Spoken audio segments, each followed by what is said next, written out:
All right. So we continue with the five hindrances. So tonight we'll talk about the hindrance of sloth and topper, or tinamida. Now, before we go into this tinamida, that here we are, as we are still at the fourth noble truth.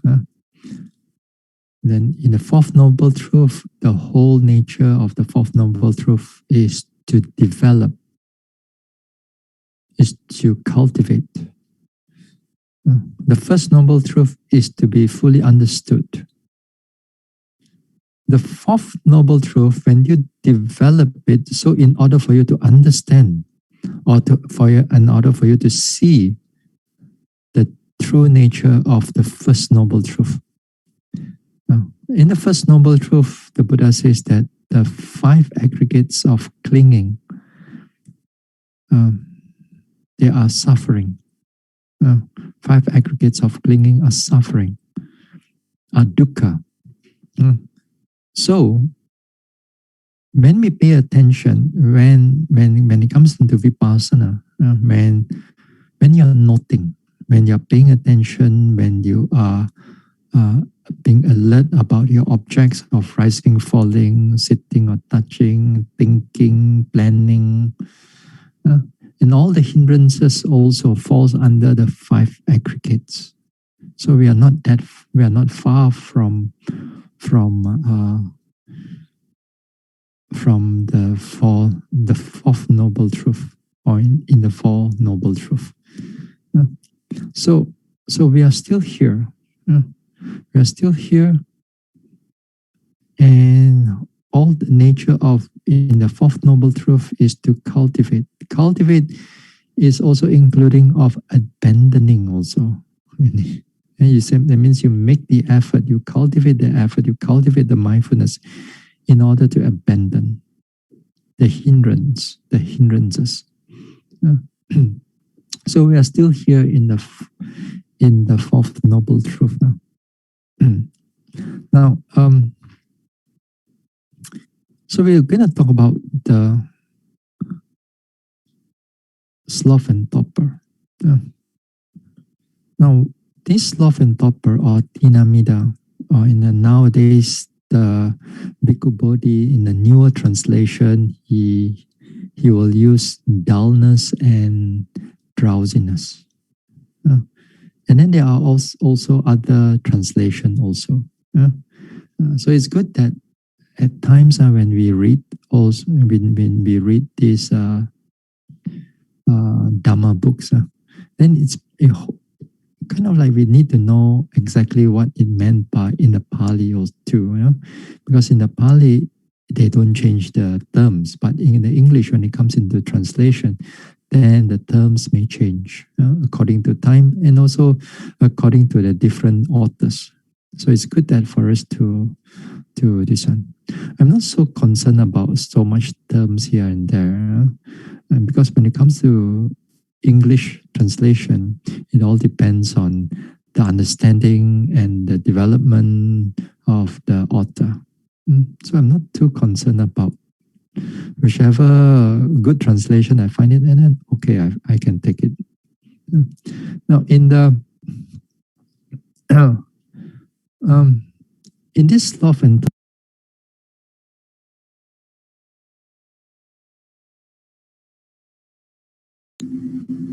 sorry, Reverend, you're accidentally muted. Oh, it goes into. Can you all hear just now? Now can hear. Okay. Now, what I'm saying is that this sloth and topper, in the beginning, the sloth and topper going to be a very strong for almost all yogis. I haven't seen I mean, if I've seen a yogi that's starting in the meditation, if they come in from another retreat, then of course the sloth and topper is very little.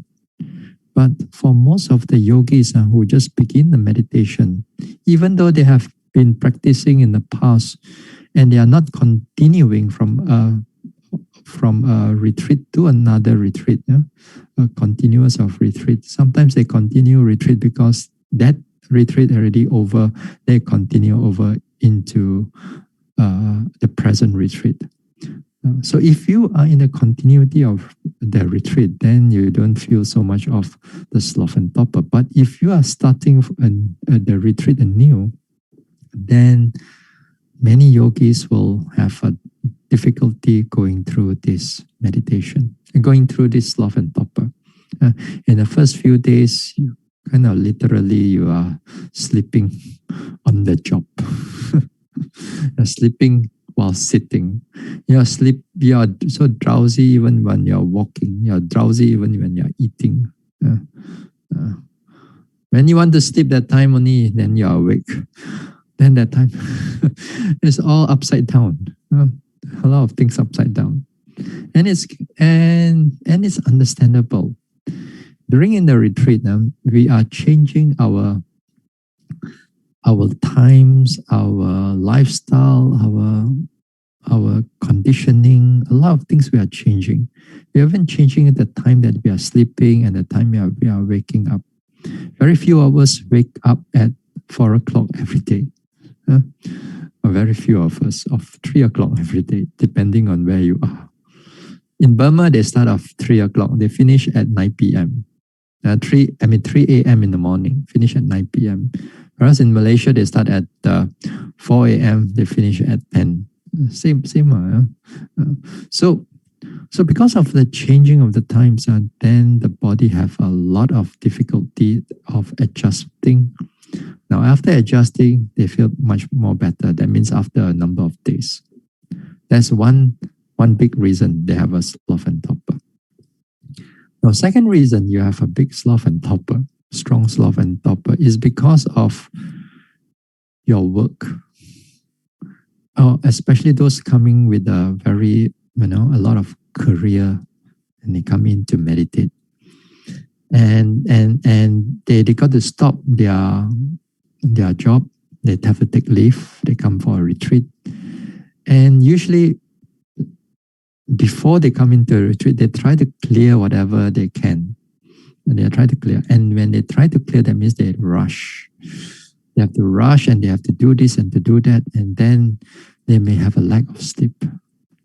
And sometimes also due to their work or their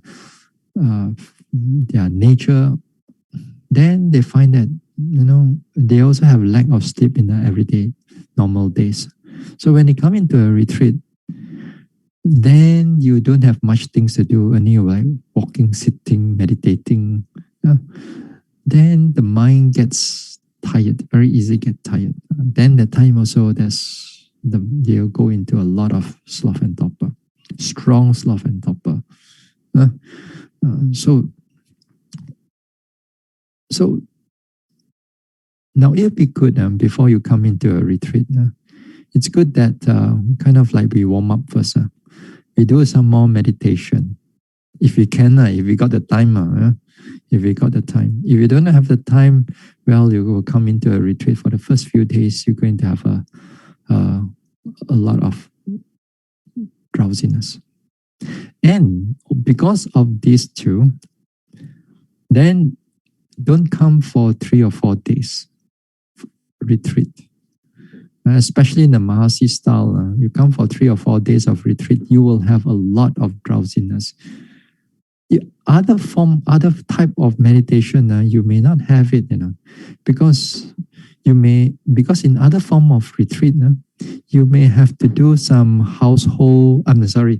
Not household. You have to do some sweeping. You have to do some cleaning. You have to do some other things. Your meditation time is not as many like when you are in the Mahasi method. Mahasi method means you are not supposed to do all those things. A minimum, yes, very minimum, yes, but 90% of your time you spend on 100% of your time you spend on meditation. Whether you are sweeping or whether you are doing any other thing, you got to be mindful.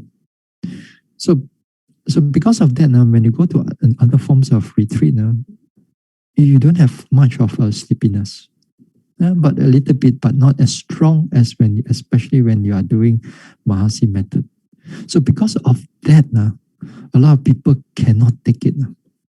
Because of that sleepiness, they come in for a first few days, they really feel that, other retreats I could able to meditate. How come in this retreat, I cannot meditate? I think this retreat is not right for me. So because of that, they gave up on the meditation. They gave up on this meditation, and then of course they look for other forms of easier form of retreat. Yeah? You have to pass through these first few days. All yogis have to pass through these few days of sleepiness and drowsiness. Some will take up to like 1 week of that drowsiness. Some take a few days.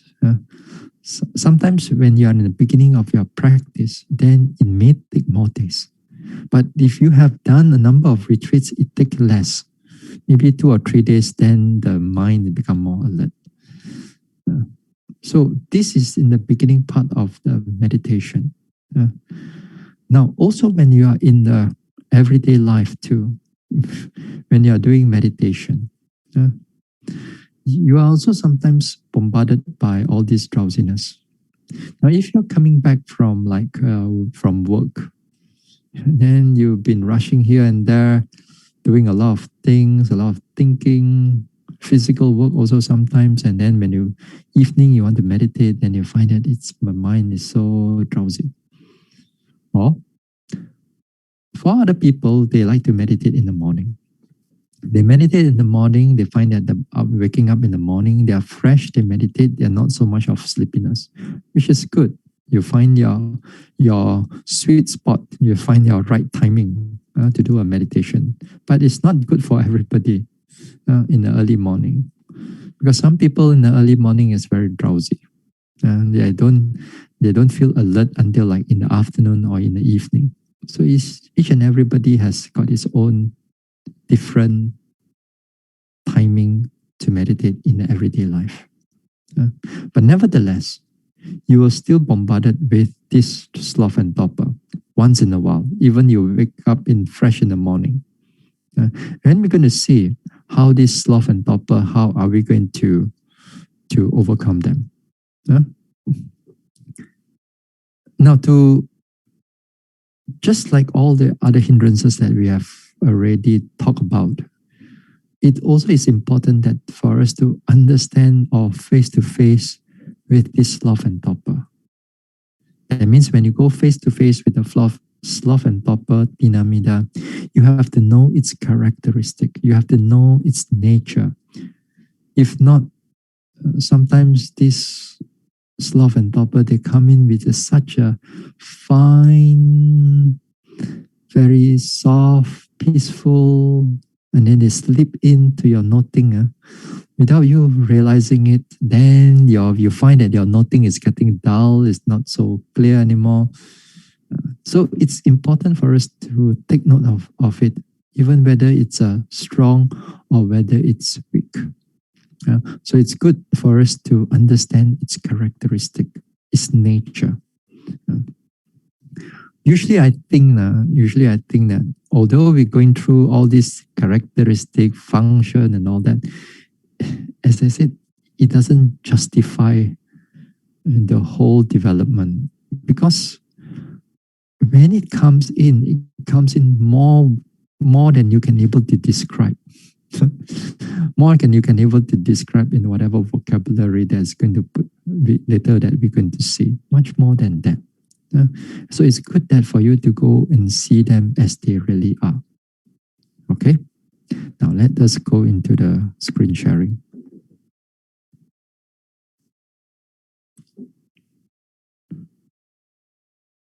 Okay. Can you all see? Tinamida? All right. Okay, make it bigger, slightly wider. Okay. All right.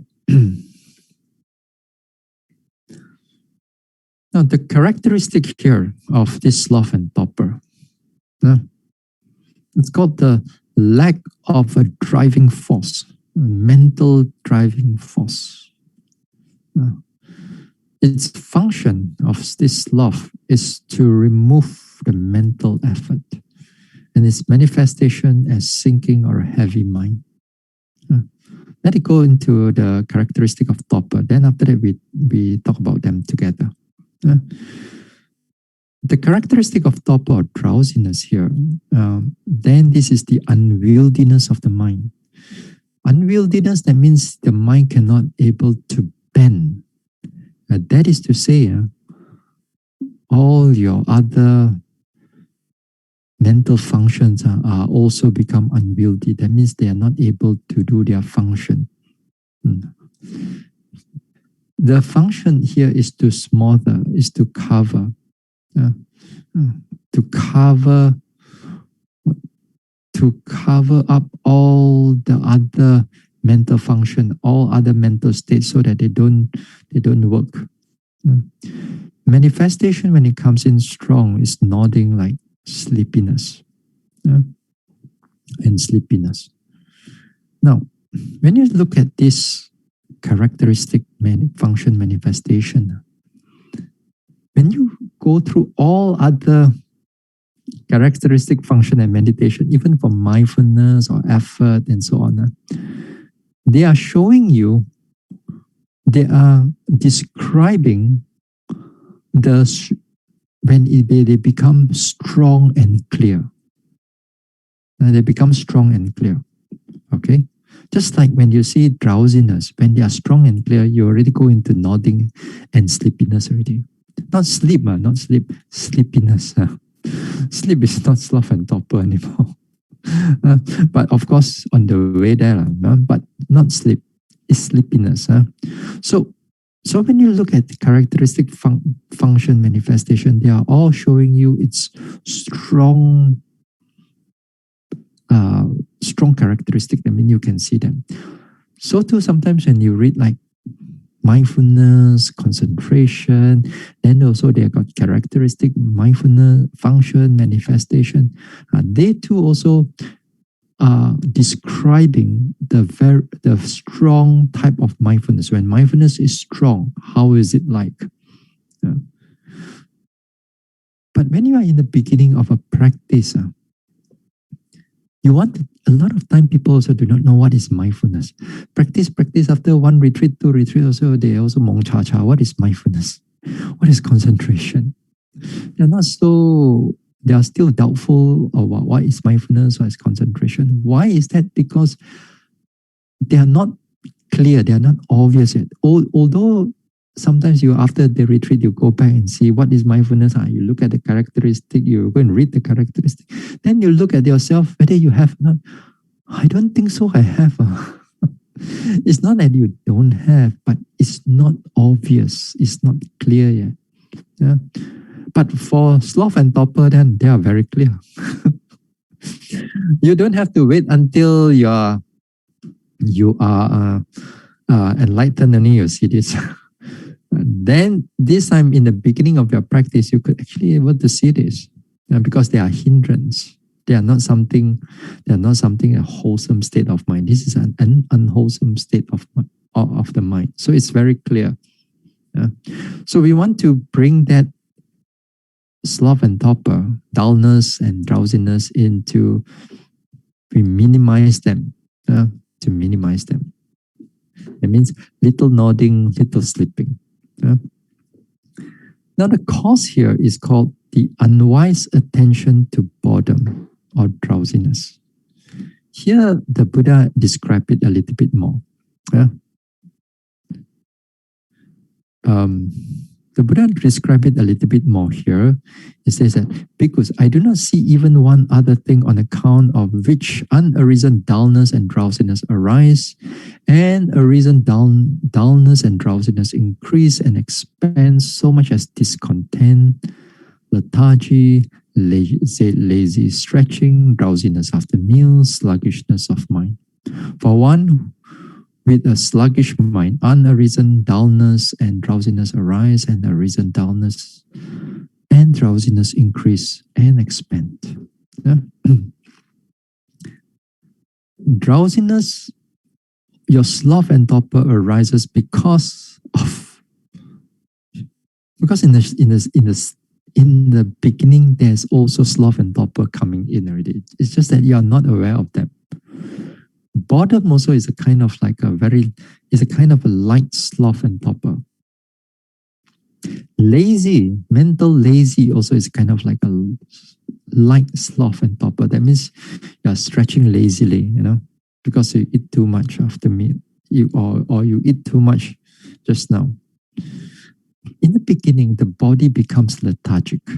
The body becomes lethargic, and if you're not careful, if you're not mindful, then it will become mental lethargy, and mental lethargy has come in as sloth and torpor. The bodily lethargy, sometimes you cannot stop them. It will come in because of the tiredness of the body. Because of the tiredness of the body, if you're not careful, then it goes into sloth and torpor. But during the retreat, we can control them. In the sense that when the body is tired, but the mind can be still alert. But in the normal days, like every day when we are not meditating, when the body is tired, it's already gone into sloth and torpor already, very fast without we all realizing it when it comes. So it comes from a very weak, and it becomes very strong. Now, during the retreat, it is good that you can able to notice its weak form and its strong form. The weak form and the strong form, both of it also you have to take note of them. Because if you don't take note, especially the weak form, then you will become the strong form of sloth and torpor. The weak one is difficult to detect it, but it takes training for you to able to know them. But the strong one is easy, it's there, it's right in front of you, but to overcome them, it's not easy. So it's good that we overcome them when they are still weak, and it can be done. It can be done. Now, when it comes into this sloth and torpor, a lot of times we thought that this sloth and torpor, we don't give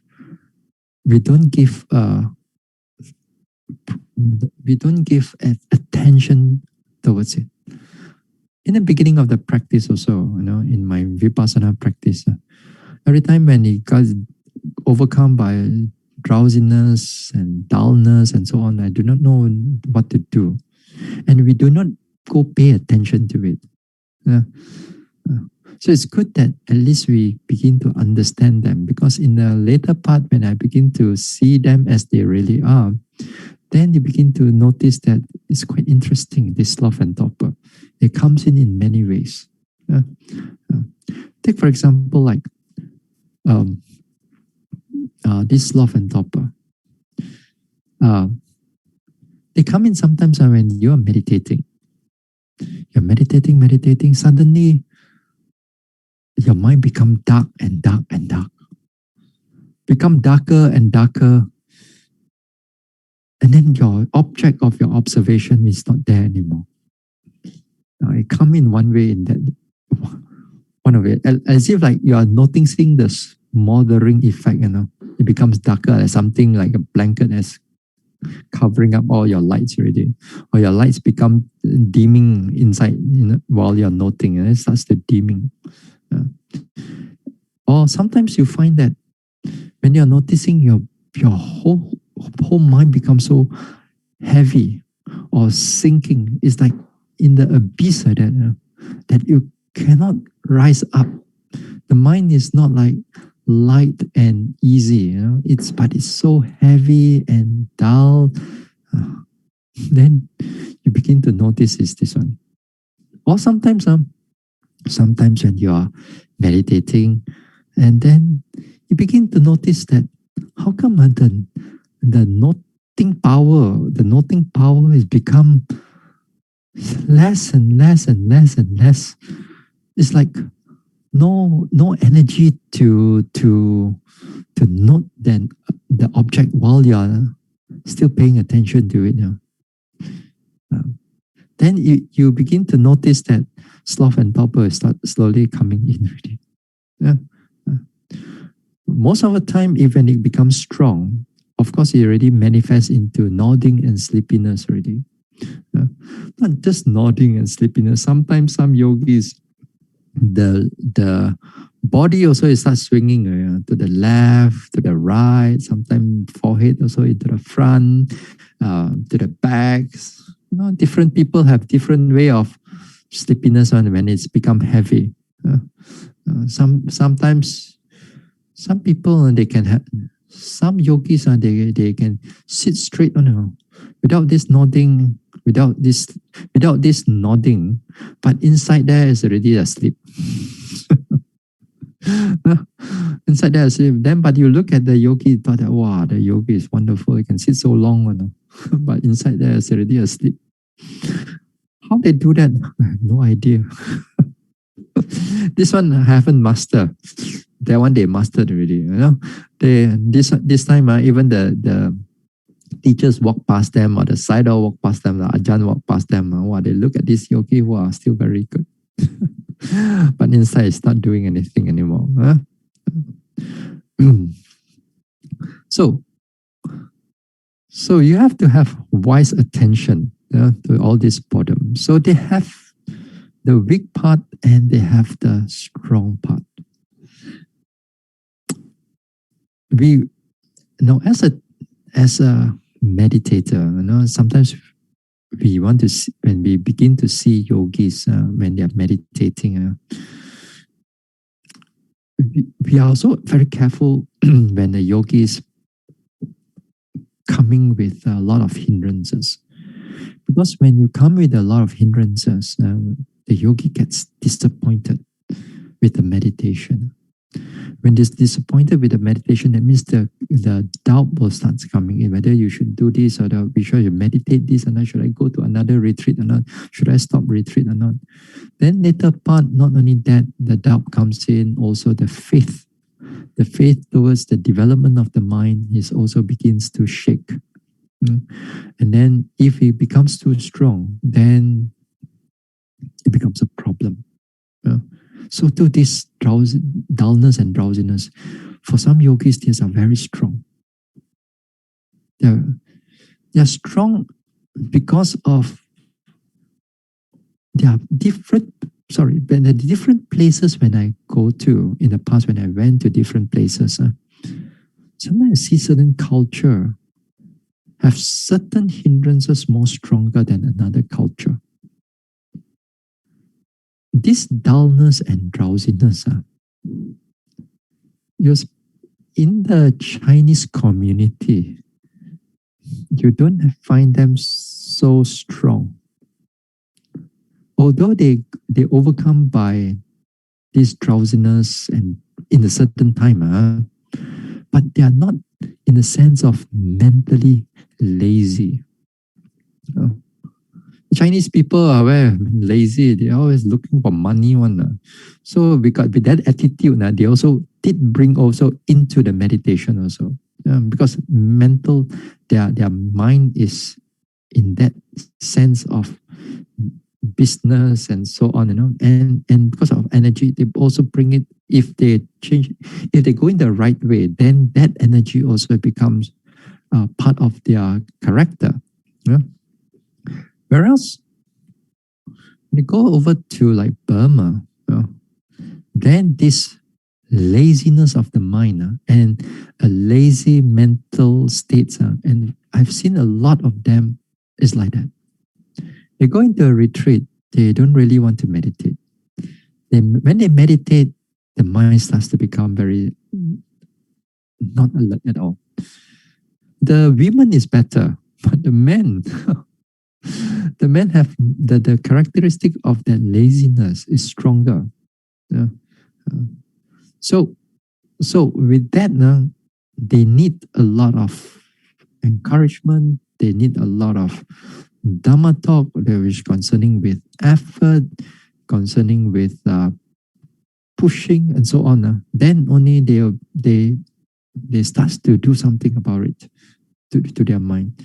If not, we'll see a lot of, especially in the men area, the men yogis, we see that a lot of them are in a way mentally quite lazy, And then you can show it when they are lazy, you can show it in their physical behavior. But in Malaysia, because all the most, 99% of the yogis are all Chinese. And Chinese, you don't have that type of mental laziness so much. So, this is something. Now, this sloth and topper, all right, they only can be eradicated in the arahantship only. So you got a long, long way to go. But doesn't mean that arahant cannot feel sleepy, Sleepy is one thing, sloth and topper is another thing. Sleepy here, it means that when the body is tired and when they need to sleep, they also have sleepiness, then only they go into sleep. Doesn't mean that this is not falls under the sloth and topper thing. For example, also there are times it may not be sloth and topper. For example, if you are taking certain medicine and it becomes drowsy, and let's say that time you try to be mindful, you try to be alert, you try to be clear, then also after that your mind becomes very not clear at all. Your mind becomes big. After that you may sleep. That is not in the sense of sloth and topper. Of course, if you are not enlightened, then most probably you will turn into that. But for arahant, if you are giving him or giving her certain medicine, or you go into anesthesia, then also he will go into drowsiness. No matter how he fight, he also will go into sleep also. So that is not really in the sense of sloth and topper. So sloth and topper here connected with unwholesome mental state is an unwise attention to the boredom, to the drowsiness. Okay. Now, in the sloth and topper, the tina mida, they arise together and they disappear together. This is the two mental state, two type of cetasika. But sloth sometimes may be more prominent than topper. Sometimes topper may be more prominent than sloth. Although they come together, but their strength may be different. Sometimes the strength may be the same. Sometimes they are different. Sometimes one is more stronger than the other one, but they all come together and disappear together. Now, the sloth here, the dullness or tina here, they affects the mental consciousness. Chitta gilana. The word gilana means sickness. Chitta, sickness or illness. So so you kind of translate as sickness or illness of the consciousness.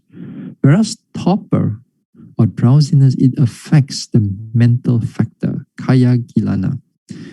Kaya here is not the body, in that sense. The kaya here, it's the mental factor because it's a collection of mental factors. Now, here,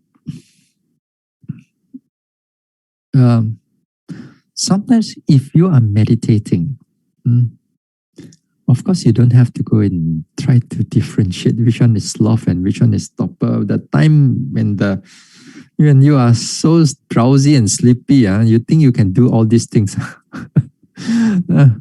You can. It's not easy until there will be times if you're able to remember, maybe in the future when you start to meditate, perhaps you can, Sometimes you find that now when you meditate, you find that when your mind is really heavy, very deep, then you find that that is more of a sloth, its manifestation itself, more prominent. But when you find that your noting is not clear, sorry, not noting, your note that when you are watching a rising and falling or in breath and out breath, and then when the in breath and the out breath becomes more, the noting itself becomes weakened.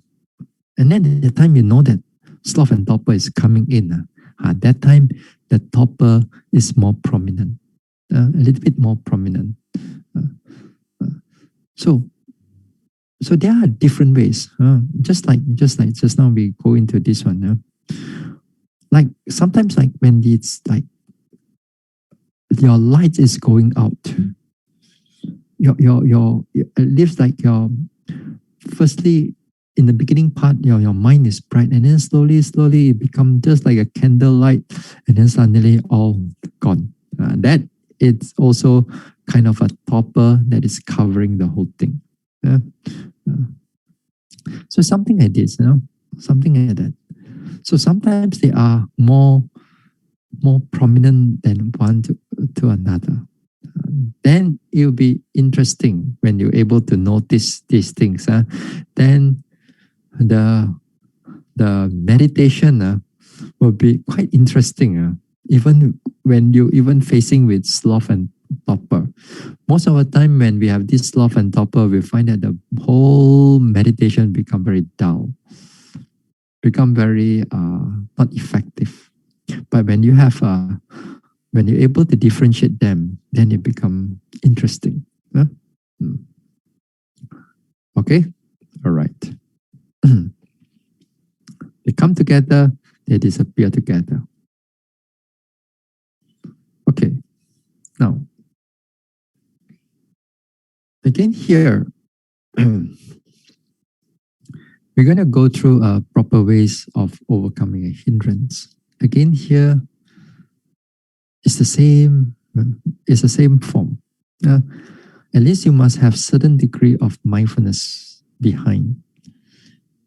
And that is difficult to come in, because when your sloth and topper is there, in the first few days, you don't try to do this, First few days, you try to don't go head to head with the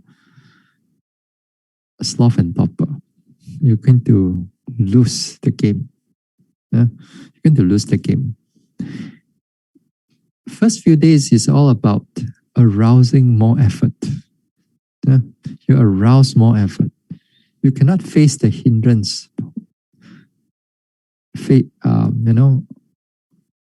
Confront the hindrance face to face, and especially with the sloth and topper, you're going to lose.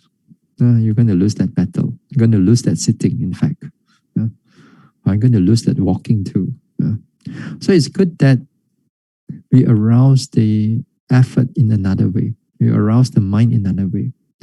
This way, when you want to go head to head with them, that means you have a sufficient, and in the past you have already doing some continuous meditation for the past few days or past 1 week or the past 10 days already. Then the time that certain mindfulness has built up. But on that particular sitting, after 10 days or so, then your mind, perhaps that particular sitting, then the sloth and topper comes in strong. Then here is where you can start to overcome them. So here, when you're able to recognize them as mindfulness with some degree of alertness, and you're able to recognize them. So you label them, you note them. In this sloth and topper, they don't come in, all the hindrance, usually, they don't come in as single hindrance. Sometimes this sloth and torpor, it also come in with sensual desire. It also comes in with restless mind also, or imagination mind, which is also a kind of a restless mind. Yeah? And sometimes while they are coming in together, one of them can be quite stronger. And sometimes the sloth and torpor, a little bit at the background, the sensual desire may be stronger. But sometimes the sloth and torpor, a bit more, sensual desire, a little bit less. Yeah? For example, in the early part of the meditation, early in the morning, I have difficulty getting alert. Like 5:30 in the morning, 5:30 in the morning, 6:30 is the breakfast time. So you have a 1 hour of sitting before the breakfast, right? So during that sitting, a lot of times I'm bombarded with a lot of sloth and torpor. A lot of sloth and torpor. Sometimes it's a clear sitting, but sometimes, a lot of times, it's more like not very clear. So when you are not clear, you know that sloth and torpor is coming in. And then after that, the imagination of food is right in front of me already. I was hungry. So hungry. And then that time, I imagine the banana was passing through, Then the mouth is opening up already while sitting meditation, you see. Yeah. The desire is coming in together with the sloth and torpor, together with the restless mind, in the sense of imagination is there. It comes in. So too, it will come in many ways, Sometimes when you are meditating, then when you're a bit drowsy, when you're the mind is a bit dull, not clear, then you find that sometimes there are all kinds of daydreaming type of imagination and so on. Very light imagination is passing through. Then a very dreamlike state is passing through. So that is again, connected with sloth and torpor. Yeah, it connected with other hindrances also, but now it's connected with sloth and torpor. Yeah. So at least you're able to recognize them, because they will come in many ways, many times. Many forms. They will come in and trick you into going into a more heavier sloth and torpor. So it's good that to recognize them. When you have mindfulness, then you're able to recognize them correctly. That is to say, if you are not sure, label them. Label them. Drowsy, drowsy, drowsy, drowsy, drowsy, drowsy, drowsy, sleepy, sleepy, sleepy, sleepy, sleepy, sleepy. Mind is weak, weak, weak, weak, weak, whichever it is. So you note them, you label them correctly. And it is good that to bring back the labeling. Sometimes for more advanced yogis, they drop the labeling when the mind is clear. They can just observe things are going on, arise, pass away, changing, and so on, which is good.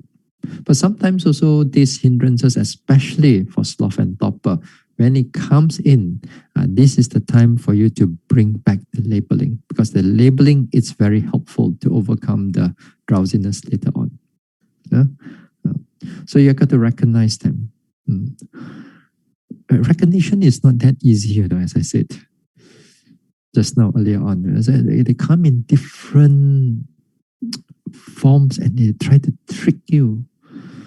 They try to trick you in so many ways. Like they just make your mind soft a little bit, and then they just let you continue and meditate a little bit more. You thought that they are still doing well, and after that, the whole mind is already going into darkness already. So it can trick the mind. Sometimes I notice even when you're meditating, things are getting quite clearly, and then suddenly certain imagination is coming in, and certain imagination coming in, I know that is a sloth and torpor. It comes in as an imagination, that the background I know the sloth and torpor. Because once that type of certain type of imagination or certain type of thoughts coming in, then in the past I begin to notice that it becomes stronger and stronger and stronger, and then the whole mind becomes dark and heavy. Yeah? So if you're not familiar with it, then you may not able to catch that type of thought. So it takes a lot of training, a lot of skills just to recognize that little thought. Little thought or little sloth and topper is like starts to coming in. Now even sometimes the sloth and topper coming in as just one knot, or the body starts moving already, or slight, like it's just slight moving already. That also sometimes, if you're familiar with it, you begin to notice that the sloth and topper is starting its head already. The head is starting to crawl out already. So if you can able to catch it, that'll be very good. Just the first time when you start nodding or the body starts moving. Sometimes we thought that the moving of the little part of the body, is okay. What's a big deal? But when you're alert, when you're mindful, when you're clear, that little bit of movement is a sign of sometimes sloth and topper coming in already. Sometimes we notice that the body starts to move, or the nodding, it begins that little, and then we find that the noting mind starts to diminish already, starts to weaken itself already. Then you know that all the signs of sloth and topper is coming in already. So this is how you recognize them. It's more of a minute way, a minute part of it. Hopefully you all still can able to follow me now, because here we go into such a minute part of the meditation, and those who are not meditating, don't know what is it talking about.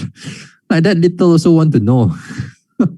But it's important for a meditator. It may not be important for you at this point of time, but when you are going into a more intensive practice, this will be really important.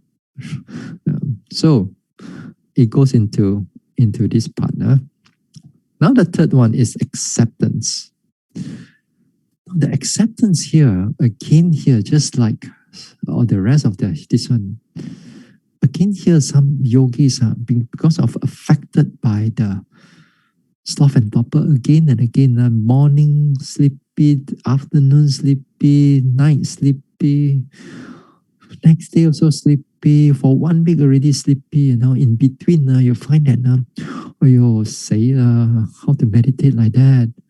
I got 10 days only, now 1 week also still sleepy, how to meditate? 2 more days, 3 more days, want to go back already. There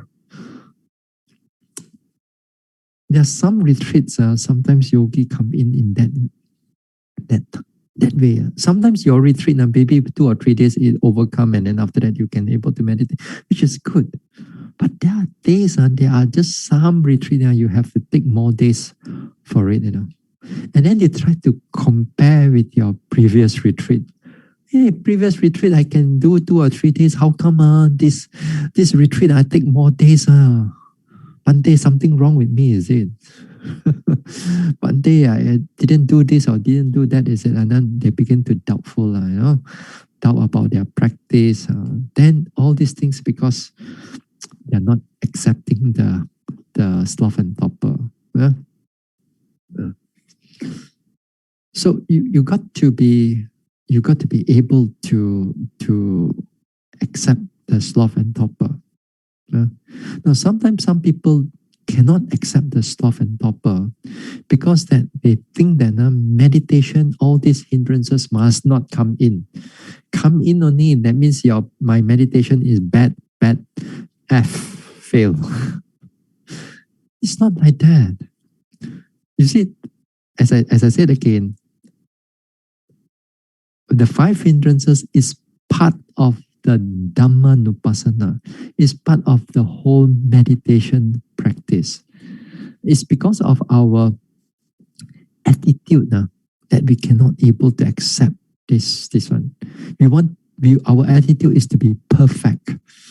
And then that type of attitude is a wrong attitude. We want the whole meditation to be perfect. No sensual desire coming, no sloth and topper coming, everything no. Must be perfect.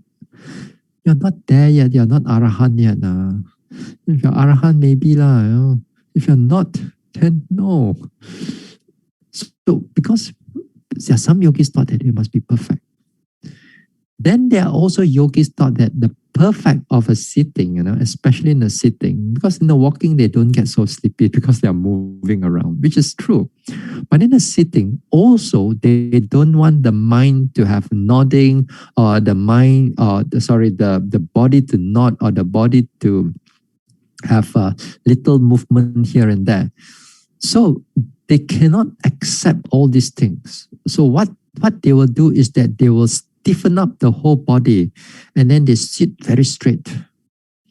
No, the sleepiness, no. that type of a very, that type of, what do you say, effort? Not to say it's not effort, but it's a wrong effort.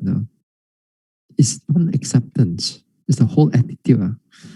That can lead to a lot of problem. Yeah? Another type of non-acceptance is that they want to sit straight.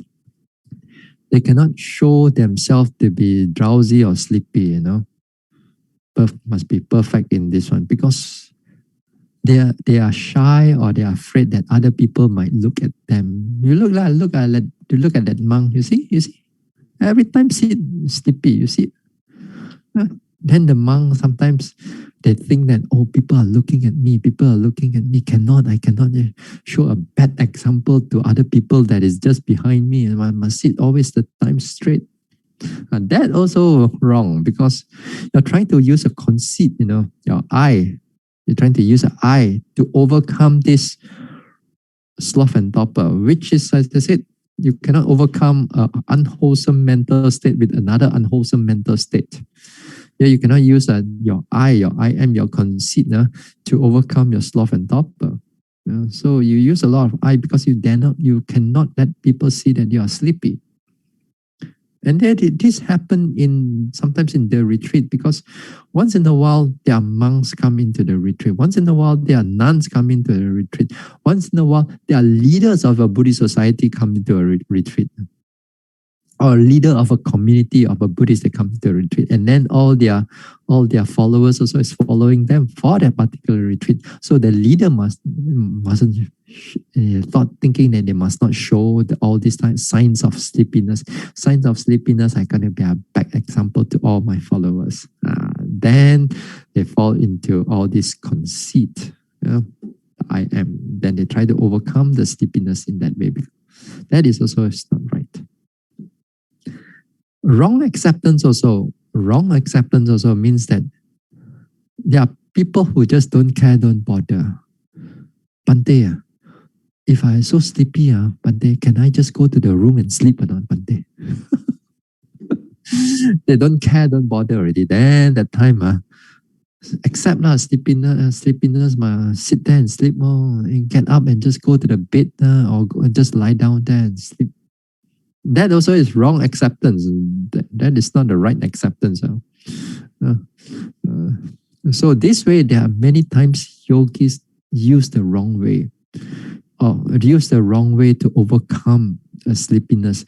That means that they use unwholesomeness, unwholesome mental state to overcome that, and that is not right. That is not right. So acceptance here again, that you know that the sloth and topper is already there. You know it's there.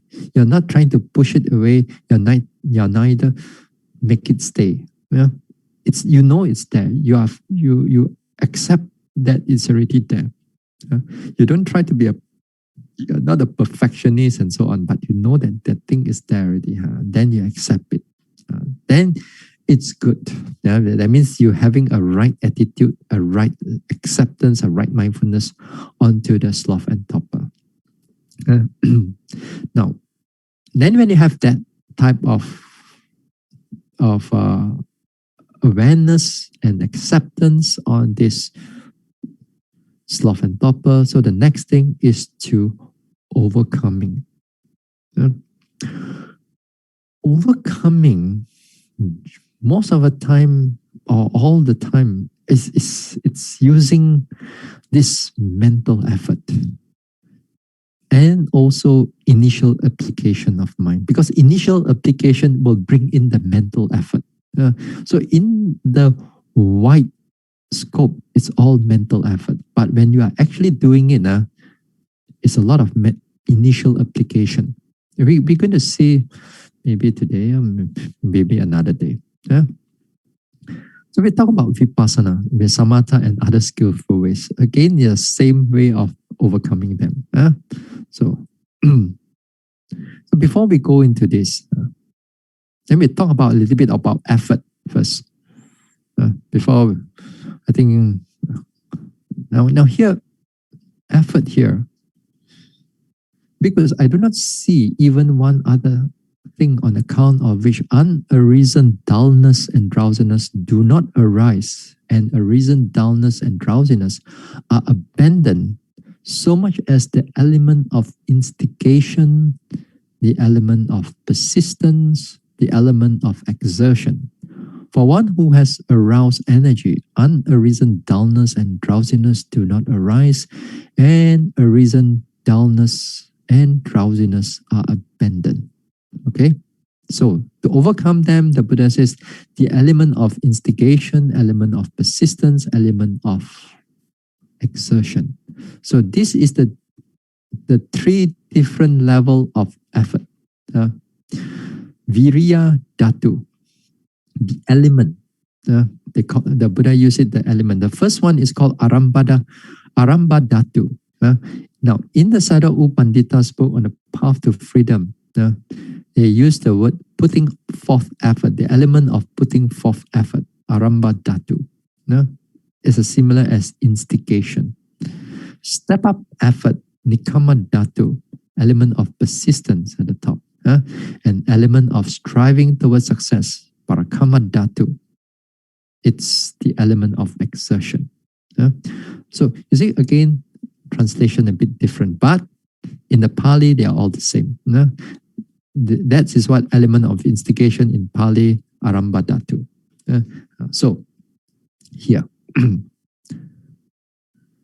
this three level of effort, usually when we know about effort, when we know about talking about the four supreme effort, the four right efforts, when we talk about the effort to abandon the unwholesomeness that already arisen, then to prevent the unwholesomeness from arisen, and the effort to arouse the wholesomeness which has not arisen, and also to maintain and develop the wholesomeness that already arisen.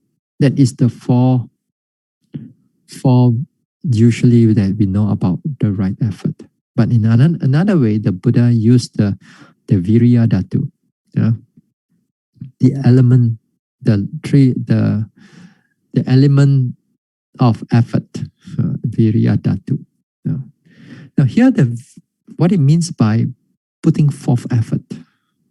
Putting forth effort means that when you are come into contact, when you begin to able to recognize that hindrances is already in front of you. So you put forth onto it. You put forth an effort, and you begin to pay attention to that hindrance. Now, step up effort, it means that you persistent on noting that object, on that particular hindrance. For example, if that drowsiness, you begin to persistent noting on it. That is what we do. We already recognize it. We put an effort there to recognize it. Then here you note them. You note. Then here, striving towards success, that means that you put the effort until you can able to overcome that hindrance. You're able to overcome those hindrance. Here, the 3 level of effort is like, sometimes I use the simile of a plane, when you run, then the plane is like on the runway, and then it's like putting off effort. Then when it starts to climb and starts to fly, then it's like a step up effort. Then when the aeroplane is cruising on a certain altitude, then altitude, not attitude, altitude. There are cruising that time. That is also another type of effort. So while the plane is running, they also put a lot of energy, power, so that the plane will start to move. Then when it starts to fly, they need to overcome the gravity, or wind or whatsoever. Then they have to push up. Then they have to step up the effort.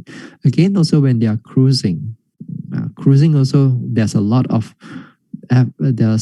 power to maintain the aeroplane to be in flight. Although when you're sitting inside there, you don't feel anything when it's cruising, right?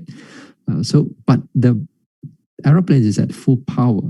So too the same thing when you are overcoming a dullness and drowsiness. Yeah, then we got to put up initial effort to note the object, and then after that, persistent onto it until that sloth and topper disappear. Yeah? So this is on the element of putting forth effort, step up effort, and striving towards success, and the element striving towards success. Yeah? We're going to talk about this effort in ways that when we come into samatha and also other skillful ways. Samatha, again, there is again all levels of jhanas. If you have all level of jhana, then you don't have to worry about all these hindrance. But the thing is that you don't have. So we're going to talk about that too. So in the vipassana, again, here we have a direct towards the direct overcoming or indirect overcoming. Then also we'll see into the vipassana. I think I'm not going to talk right now, but I think I'll talk about it next week on Monday to consolidate all this, the vipassana, samatha, and other skillful ways.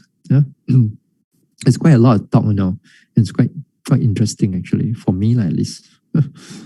Okay, so we stop here for tonight. And on Friday, yes, we have a Q&A. So if you have any question, you can send it to Sister Hun Leng. It's in the chat right now, the phone number. All right, so we'll share merits.